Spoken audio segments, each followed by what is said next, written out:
How NesCafe coffee is made in the factory. Coffee bean harvesting process. Hey there, coffee lovers. Welcome back to Agri Tales. If you are as obsessed with coffee as we are, you are in for a treat today. Ever wonder how your favorite NesCafe coffee is made? Well, you are in the right place. Today, we're taking you on an exclusive tour of the NesCafe factory, diving deep into the fascinating journey of NesCafe coffee, from coffee tree plantations all the way to your morning mug. So stick around.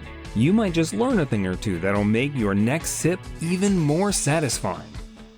Around the world, people drink an estimated 2.25 billion cups of coffee every day. In the US, about 80% of Americans drink coffee, and 60% of them have it daily. Coffee is said to be discovered by a shepherd who noticed his goats became more active after eating certain beans. It's been grown for over 1,000 years. To meet the high demand of coffee consumption, coffee is harvested in over 60 countries around the world. NesCafe's story begins in the early 20th century with a Swiss chemist, Max Morgenthaler. He started developing soluble coffee. In 1930, Nestle acquired Morgenthaler's patent and began the production and sale of NesCafe. They put a lot of effort into advertisement and marketing, making NesCafe a top coffee brand. During World War II, NesCafe became essential for US troops and the Allied forces because it was easy to carry and make. After the war, NesCafe became popular worldwide, and Nestle kept improving the production and packaging of instant coffee. Americans consumed over 1.3 billion cups of NesCafe last year, helping the brand become a Swiss-based food giant. With sales in over 180 countries, 1 in 7 cups of coffee consumed worldwide is a NesCafe. As part of the Nestle Group, NesCafe is one of the most iconic and best-known coffee brands in the world. NesCafe works with over 100,000 farmers, buying more than 13 million bags of green coffee annually, and has 24 factories globally. The flavor of coffee depends on the region where it is cultivated and the roasting and blending methods used by the producers. First, let's talk about where it begins, the coffee bean harvest. Beautiful coffee farms, sun-kissed fields stretching as far as the eye can see, setting the perfect scene for the coffee bean harvest. NesCafe sources its coffee beans from some of the best coffee-growing regions in the world, including Brazil, Colombia, and Vietnam. These regions offer the perfect climate and soil for growing top-quality coffee beans.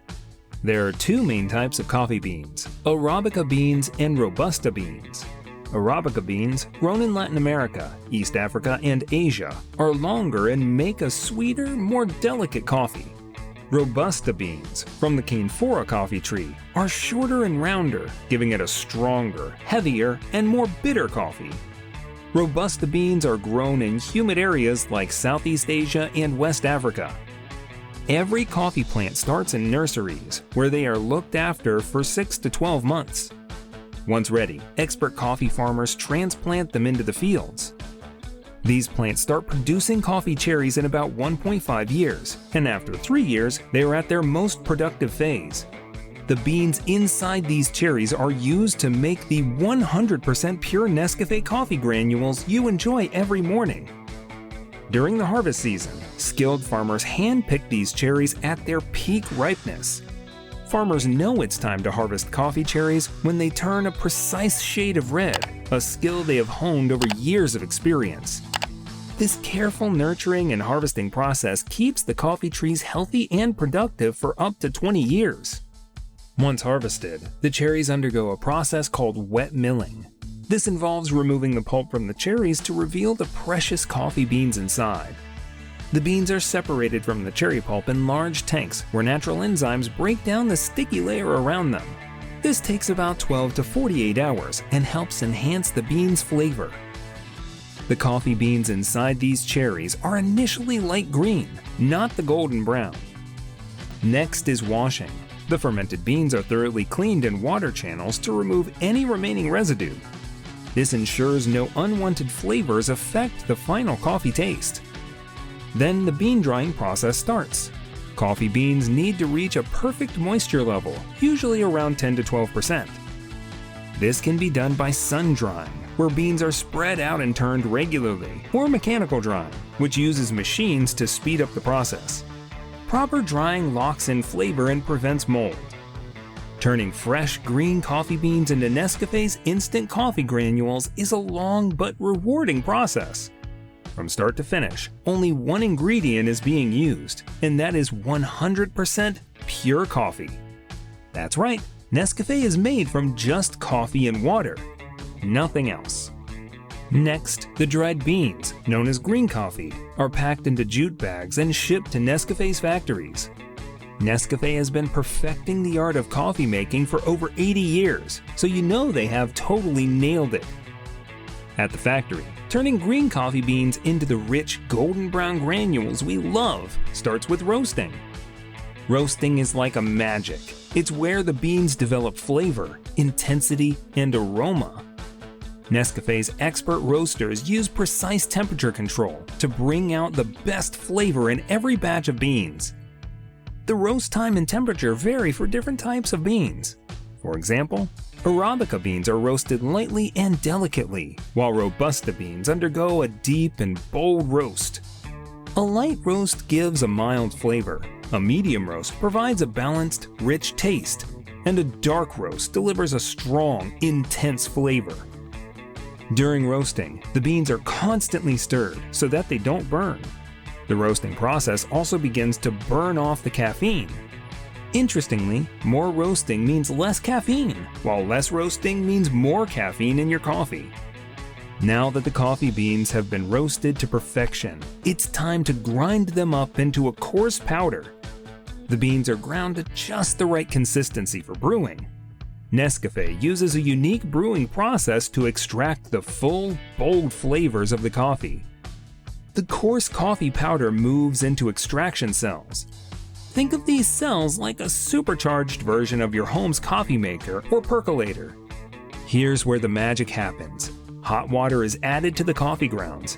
As you know, hot water is the only other ingredient involved. As the hot water mixes with the ground coffee, it extracts all the rich flavors, delightful aromas, and deep colors from the coffee. But it doesn't stop there. The coffee grounds go through multiple extraction cells. This step-by-step journey makes the coffee stronger and more concentrated each time. By the end of this process, they are left with a powerful, highly concentrated coffee extract. But there is one more cool thing. All those amazing aromas that were captured during extraction are added back to the coffee just before it's poured into jars. The brewed coffee is then dried. There are a few different methods used for drying, but the goal is always the same: to remove as much water as possible. NesCafe uses two different methods, freeze-dried and spray-dried, to create intense coffee granules. In the spray-dried method, they use hot air to transform liquid coffee extract into a dry powder. Liquid brewed coffee is sprayed into a stream of hot air at the top of a tall cylinder tower. As the tiny droplets fall, they dry out and land at the bottom of the tower as a fine powder. This powder is slightly dampened and sieved to ensure the granules are all the same size before being filled into jars. Spray drying is used for most soluble coffees. It's a pretty efficient way to make the most of the soluble coffee we find in stores. The freeze-drying process starts by freezing the liquid coffee extract at about -40°C, creating a thin, solid layer. This layer is then broken into tiny pieces and placed in a vacuum. The vacuum lowers the boiling point of the water so it evaporates even at these super low temperatures. This method preserves all the rich coffee flavor and leaves behind solid, soluble coffee. Once the roasting, grinding, brewing, and drying is done, the soluble coffee powder or granules are filled into glass jars or sachets. The filling process happens in an inert gas atmosphere, which prevents any deterioration of the flavor or aroma of the coffee during storage. And there you have it. From bean to cup, NesCafe's meticulous process ensures that every sip of coffee is as satisfying as the last. Whether you're starting your day or taking a coffee break, NesCafe has got you covered. Thanks for joining me on this coffee adventure. If you enjoyed this video, give it a thumbs up, leave a comment below, and don't forget to subscribe for more amazing content. Also, check out our other videos for more fascinating behind-the-scenes looks at how your favorite products are made. Until next time, keep watching Agri Tales.